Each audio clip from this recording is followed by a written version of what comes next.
Queridos hermanos y queridas hermanas, hoy la Eucaristía, la palabra de Dios, la celebración, se centra en la misión de Jesús que nos presenta San Lucas.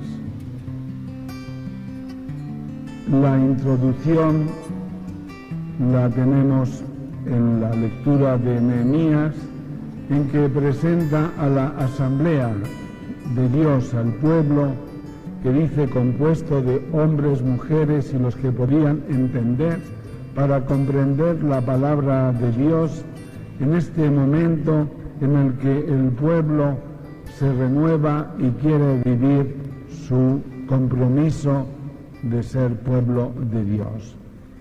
Y vemos cómo toda la sociedad está escuchando esta palabra de Dios con respeto y sobre todo entendiendo lo que la palabra de Dios llega a su vida.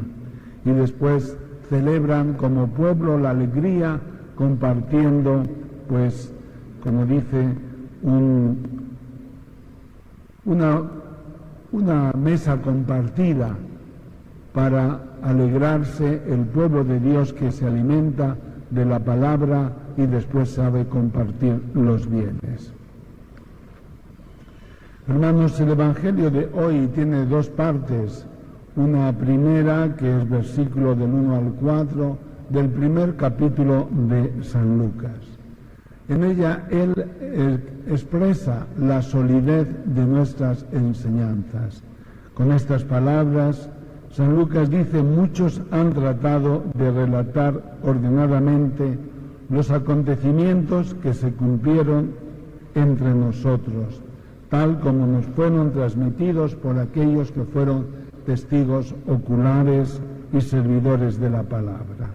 Él ya sabe, en el momento en que escribe su Evangelio, cómo la comunidad cristiana está viviendo de la enseñanza de Jesucristo, que ha mandado a sus discípulos: vayan, anuncien el Evangelio, proclamen la buena noticia y bauticen a todos los pueblos y a todas las naciones. Y entonces ya van los testigos de la vida de Jesucristo que han acompañado, van ya escribiendo y viendo los relatos.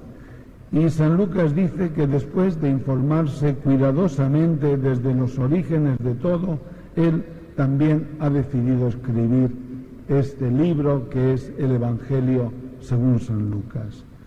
Y lo dedica, como dice el texto: excelentísimo Teófilo, es un relato ordenado a fin de que conozcas bien la solidez de las enseñanzas que has recibido. Hermanos, sabemos que en aquel momento ya la fe cristiana se está extendiendo, pero también hay persecuciones, hay martirio, y entonces el cristiano quiere saber la solidez de su fe. Para estar dispuestos a dar su vida por Cristo, quiere saber que realmente todos los acontecimientos de nuestra fe son verdaderos, son los acontecimientos del Hijo de Dios nacido por nuestra salvación, con la misión de vivir en la fraternidad como hijos de Dios, y una vez Cristo resucitado envía el Espíritu Santo para que la comunidad guiada por el Espíritu vaya dando vida al mundo, vaya transformándolo. Este relato es importante porque, como sabemos, San Lucas era un médico bien preparado y quería saber la solidez de nuestra fe y transmitirla. Por eso le agradecemos la elaboración, la escritura de este gran libro que es el Evangelio, y que se dirige principalmente a los pueblos paganos, y San Lucas expresa especialmente la misericordia de Dios, la ternura de Dios para todos los pueblos. Él fue compañero, secretario de San Pablo, donde ha ido también siguiendo su guía, su enseñanza, y será el autor del segundo libro llamado Hechos de los Apóstoles, que empieza con una dedicación parecida. A mí me gusta recordar que lo dedica al excelentísimo Teófilo. Sabemos que Teos es Dios y Filos amigo, es decir, a los amigos de Dios, aquellos que quieren escuchar a Dios. Es amigo de Dios el creyente, el cristiano, que con gusto escucha a Dios, escucha sus caminos. En este sentido, el libro está dedicado a todos aquellos que quieren ser amigos de Dios y para ello se nutren de su palabra. La segunda parte del Evangelio de hoy es el capítulo 4, del 14 al 21, esos versículos, en el que nos presenta cómo Jesús, ya después de haber empezado a realizar su misión, vuelve a Nazaret, donde se había criado. Y nos dice el texto que volvió a Galilea con el poder del Espíritu Santo y que su fama se extendió por toda la región. Jesús será guiado por el Espíritu Santo. El Espíritu está sobre mí y veremos cómo el Espíritu Santo, como hemos escuchado en la celebración del bautismo del Señor, cómo al ser bautizado en el Jordán el Espíritu Santo bajó en la forma corporal de paloma y se oyó aquella voz: este es mi Hijo amado, escúchenlo. Pues bien, él llega a la sinagoga y, como nos dice el texto, en este pueblo donde se había criado, el sábado entró como de costumbre en la sinagoga para hacer la lectura. Sabemos que el Antiguo Testamento, el sábado es el día del Señor, que los cristianos cambiamos al domingo, que es el día de la resurrección de Cristo, la nueva creación. Por eso los cristianos hemos seguido a Cristo el resucitado, que empieza la nueva creación, el día del Señor, el Dominus, domingo, día del Señor. Y por este motivo, primera o segunda enseñanza también es, como Jesús, la práctica de reunirnos en la comunidad cristiana el día del Señor. Es hermoso en los antiguos textos de los cristianos que decían: sin domingo no podemos vivir, porque el emperador sabía que los cristianos se reunían los domingos y quería impedir la vida cristiana y la difusión de la fe. Y entonces dijo: sin domingo no podemos vivir, porque es el día del Señor en que nos reunimos como comunidad cristiana, en el que escuchamos la palabra de Dios que guía nuestra vida, en el que oramos por la comunidad, en el que celebramos la cena del Señor, la Eucaristía, la Santa Misa. ¿Por qué? Porque es el día en el que nutrimos nuestra fe. Hermanos, la Iglesia siempre ha señalado la importancia del domingo y de la práctica de vivir el día del Señor. Cada uno que tiene la práctica de hacerlo sabe que es una oportunidad de escuchar la palabra de Dios, es una oportunidad de sentir que somos parte de una comunidad. Sabemos que hay grupos pequeños, comunidades eclesiales de base, grupos apostólicos, grupos de catequesis, y esos están muy bien como pequeñas comunidades, pero la parroquia es la gran comunidad de comunidades donde todos nos unimos. Hermanos, por eso cuidemos el día del Señor. Cuando uno deja esta práctica, poco a poco se va enfriando su vida cristiana. Sabemos que la liturgia y la vida deben ir juntos. Tampoco sirve venir a la celebración y no vivir como cristianos, pero tampoco decir que vivimos como cristianos y no venir a celebrar con el Señor el día del Señor. Pues bien, Jesús toma el libro que le presentan, que es Isaías, y dice que el texto que desenrolló ese volumen, sabemos que venía antiguamente, no eran los libros como ahora, que se abren así, sino que eran así rollos en el que uno desenrollaba e iba viendo el texto, que eran las formas como se transmitía los libros sagrados. Y Jesús toma aquel texto tan bello de Isaías que dice: el Espíritu del Señor está sobre mí porque me ha consagrado con su unción. Sabemos que la unción del Espíritu es la unción en la que el Espíritu viene sobre nosotros. Esta unción es también crisma o crismación. Por eso el sacramento de la confirmación lleva este nombre, también sacramento de la crismación, porque es el Espíritu con el crisma, con la unción, la que nos hace discípulos de Cristo. Pues en este texto también se nos invita a que la misión de Jesús es la misión que el cristiano, la cristiana, el seguidor de Jesús debe llevar adelante. Hermanos, y Jesús en este texto que hace suyo dice: Él me envió a llevar la buena noticia a los pobres, a anunciar la liberación a los cautivos.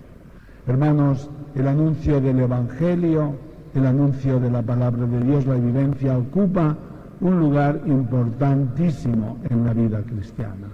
Pronto iniciaremos las catequesis, en la cual la comunidad cristiana se dirige a la familia para que sea una familia cristiana y la familia pueda nutrirse con la palabra de Dios. Hermanos, dificultades no faltan, por eso la familia necesita tener este anclaje, esta fortaleza, ese cimiento en la palabra de Dios. Empezaremos la catequesis con los niños para que desde niños ya vayan comprendiendo qué es ser discípulo y misionero de Jesucristo. Es bonito cuando los niños leen la palabra de Dios, las parábolas, leen los textos tan bonitos como ámense, como yo les he amado, como el sentido de la fraternidad, de la amistad, de todo lo que el Evangelio trae.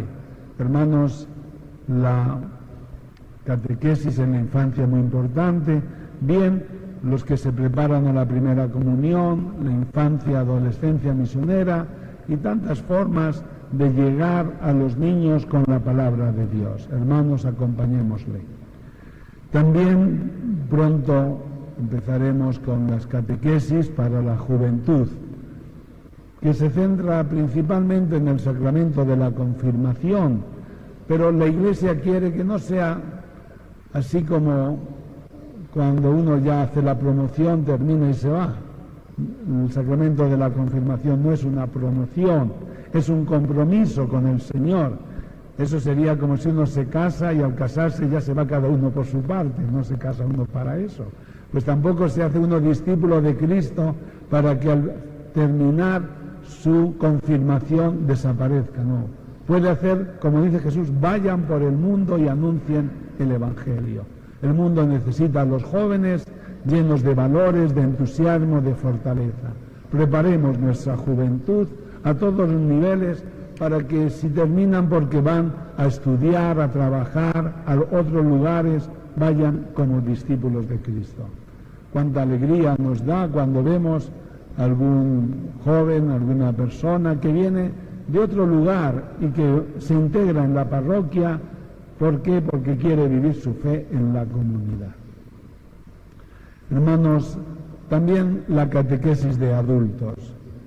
Pensar que cuando uno es adulto ya se lo sabe todo no es prudente, al contrario, hay que estar preparándose siempre para ser fuertes en la fe, porque el mundo de hoy necesita realmente transformación. Jesús decía así, recordando al profeta Isaías: me ha enviado a anunciar la liberación a los cautivos, la vista a los ciegos y dar la libertad a los oprimidos.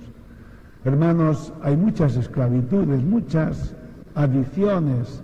También en la sociedad podemos quedar anestesiados por la sociedad de consumo, por nuestros caprichos, por nuestras cosas y olvidar al Señor su palabra. Por eso también necesitamos una catequesis que se llama catecumenal, es decir, que seguimos el camino de seguimiento de Jesús. Vamos comprendiendo que Cristo es la luz que nosotros siempre recordamos en la celebración de la Pascua y que soy hijo de la luz y que debo anunciar el Evangelio de que es luz y vida. Es el compromiso por comprender el Padre Nuestro, creación de la fraternidad. Hermanos, en la sociedad a veces creamos muchas divisiones entre los míos, los otros, los de mi partido, los de mi contrario, los de mi país, los del otro, los de mi grupo, los del otro. Por eso, comprender el Padre Nuestro como la oración de la fraternidad es muy importante. Ese Padre Nuestro que nos hace mirar a Dios, el Padre de los astros, el Padre de la creación, el Padre de la humanidad, y sentirnos también responsables en el cuidado de esta humanidad. El santificado sea tu nombre, el venga tu reino a nosotros. Pero también es la oración del compartir, el pan nuestro de cada día y el compartir, y sobre todo saber orar y perdonar. ¿Cuántas veces la falta de perdón nos hace daño? Bien, el texto sigue por último, dice, y proclamar el año de gracia del Señor. Hermanos, vivamos siempre en la gracia de Dios, diciendo, Señor, que tu luz y tu gracia iluminen nuestras vidas. El texto dice que Jesús cerró el libro, lo devolvió al ayudante y se sentó. Y la gente le miraba, porque sabía, como habían dicho, este habla con el poder de Dios, habla con la fuerza de Dios. Y por eso todos le miraron a él y él dijo, hoy se ha cumplido este pasaje de la Escritura que acaban de oír. Hermanos, el texto de hoy podemos decir que tiene un complemento en la reflexión de San Pablo, que nos dice que nosotros bautizados en Cristo Jesús somos bautizados en un solo espíritu para formar un solo cuerpo. Toda la diversidad en aquel tiempo distinguían judíos y griegos, esclavos y libres, todos hemos recibido un mismo espíritu. Hermanos, seamos conscientes del valor de la unidad en el espíritu. Jesús nos envía a su espíritu para formar un solo pueblo, para formar la familia de Dios. Por eso las divisiones entre los cristianos siempre es un escándalo. Una familia dividida, una iglesia dividida, siempre.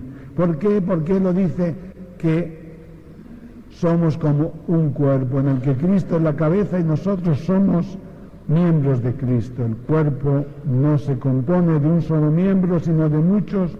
Ustedes son el cuerpo de Cristo y cada uno en particular miembros de ese cuerpo. Hermanos, no seamos miembros amputados, miembros cortados de la unidad de la Iglesia.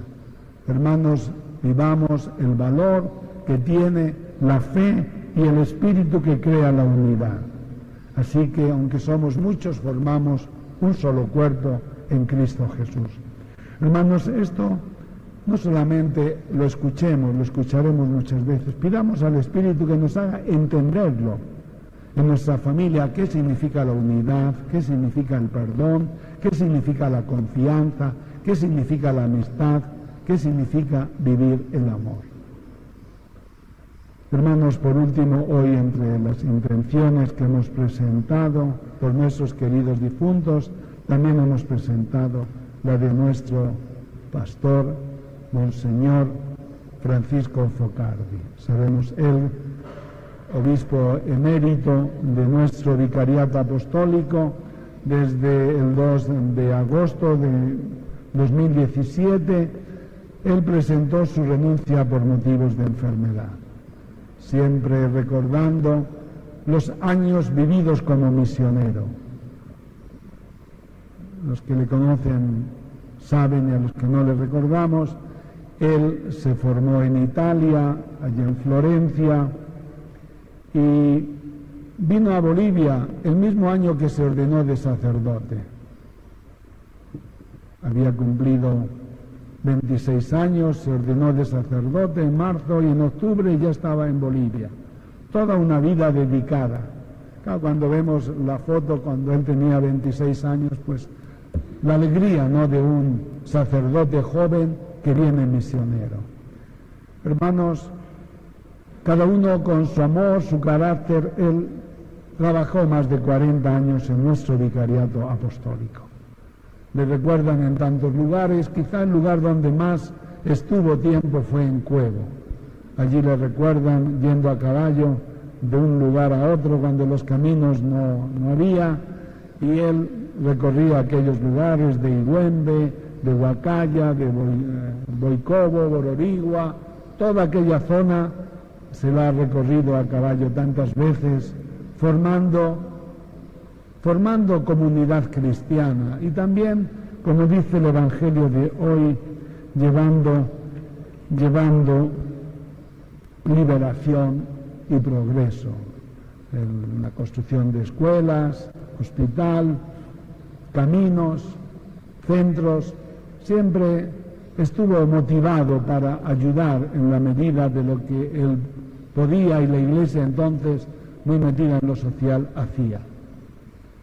Hermanos, también le recuerdan, pues, en Camiri, al principio estuvo de párroco, aunque no estuvo mucho tiempo de párroco aquí, estuvo por Yacuiba, estuvo por Villamontes, por Tarija, Potosí, y por eso hoy queremos ser conscientes y orar por nuestro pastor.